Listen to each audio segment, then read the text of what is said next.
सभापति महोदय, मैं रक्षा मंत्रालय की मांगों का समर्थन करने के लिए खड़ा हुआ हूँ। वर्तमान घटनाओं से पता चलता है कि संसार का हर देश अपनी सुरक्षा के बारे में चिंतित है और उसके लिए हर प्रयत्न कर रहा है। इस दृष्टि से अन्य देशों की तरह हमारे देश में भी रक्षा मंत्रालय का महत्व है। मुझे इस बात की खुशी है कि जहां अन्य मंत्रालयों की उनके पिछले साल के कामों के बारे में काफ़ी आलोचना हुई है, वहां इस मंत्रालय की कम आलोचना हुई है। इससे पता चलता है कि इस मंत्रालय ने पिछले साल अच्छा काम किया है।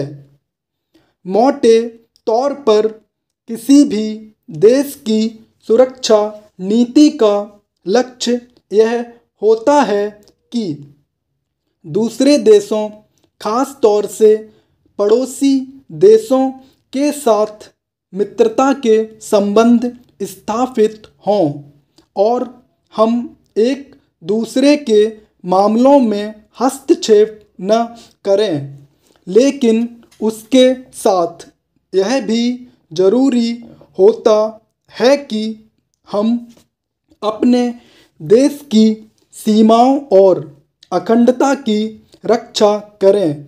इसलिए हमारे देश का यह कर्तव्य हो जाता है कि हम अपने पड़ोसियों के कार्यों पर पूरी नज़र रखें, क्योंकि आज तक हमारे देश पर जो संकट आए वे हमारे पड़ोसियों से आए हैं। 1965 में पाकिस्तान के साथ जो लड़ाई हुई और उसके बाद ताशकंद में जो समझौता हुआ, वह सिर्फ कागज़ों पर ही रहा।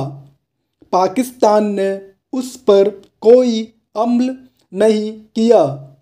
इस दृष्टि से बहुत ज़रूरी है कि हम अपने देश की सुरक्षा की हर तरह से व्यवस्था करें।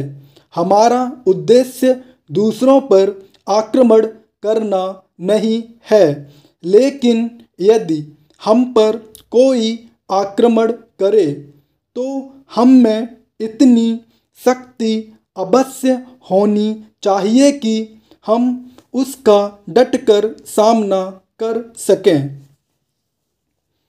आप जानते हैं कि पिछले दिनों पाकिस्तान को अमेरिका और चीन से काफ़ी मदद मिली है।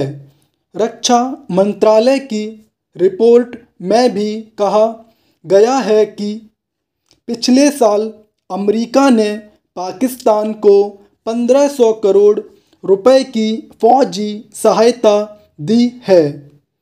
आज जहां हम फौजी सामान के लिए अपने कारखानों की मदद से अपनी शक्ति बढ़ाने का प्रयत्न कर रहे हैं, वहां पाकिस्तान संसार के देशों से फौजी सामान खरीद रहा है। अपनी नीति के कारण वह सब देशों से लाभ उठा रहा है। मेरा सुझाव है कि हमको भी अपनी शक्ति बढ़ाने के लिए संसार के अन्य देशों से अधिक फौजी सामान खरीदना चाहिए। आज तिब्बत की सीमा पर चीन की 1.5 लाख फौज खड़ी है। सभापति महोदय, प्रतिदिन छोटी मोटी झड़पें होती रहती हैं। हमारी फौजें बड़े उत्साह से उनके मुकाबले में खड़ी हैं। उनके हौसले बहुत ऊंचे हैं, लेकिन हमारी सरकार का भी यह कर्तव्य है कि उनके हौसले को कभी गिरने न दें। उन्हें हर तरह की सुविधा प्रदान की जाए जिससे उनका आत्मविश्वास बढ़े।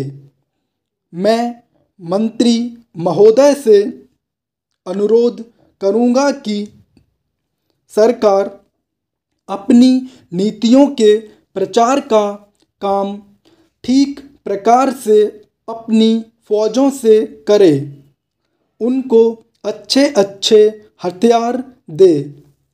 अनुसूचित जातियों और आदिवासी जातियों के आयुक्त ने जो अपना प्रतिवेदन प्रस्तुत किया है, उस प्रतिवेदन को देखने से यह प्रतीत होता है कि इसको तैयार करने में उन्होंने बहुत परिश्रम से कार्य किया है।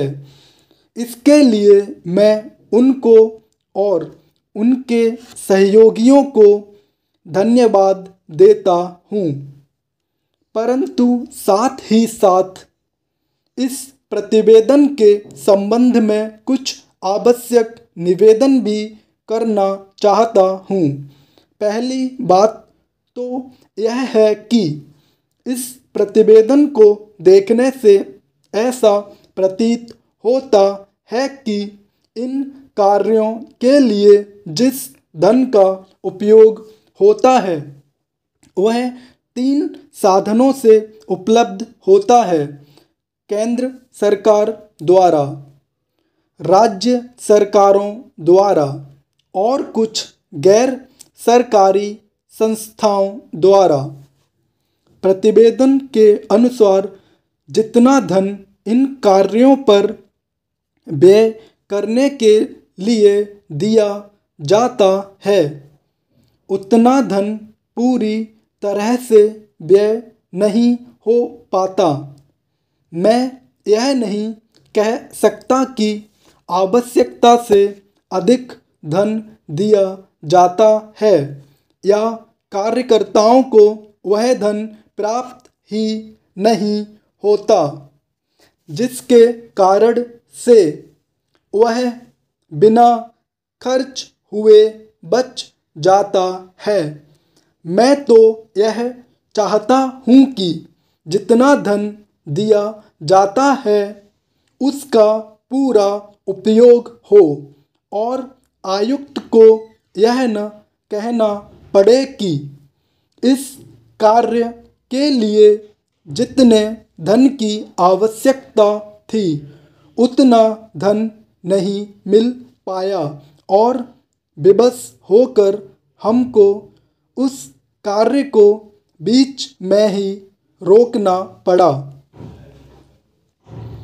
जहाँ तक राज्य सरकारों का संबंध है, बहुत सी राज्य सरकारें अभी तक इस कार्य में असावधानी से काम ले रही हैं और इस कार्य को उपेक्षा की दृष्टि से देखती हैं। आयुक्त ने इस बात की शिकायत की है कि बहुत सी राज्य सरकारों ने अनेक पत्र भेजने के बाद भी अभी तक अपनी रिपोर्ट नहीं भेजी है। मैं चाहता हूँ कि सरकार इस तरफ निष्ठापूर्वक ध्यान दे, राज्य सरकारों पर दबाव डाला जाए कि वे इस दायित्व के प्रति सचेत हों और आयुक्त को उनके कार्य में पूरा सहयोग प्रदान करें। स्टॉप।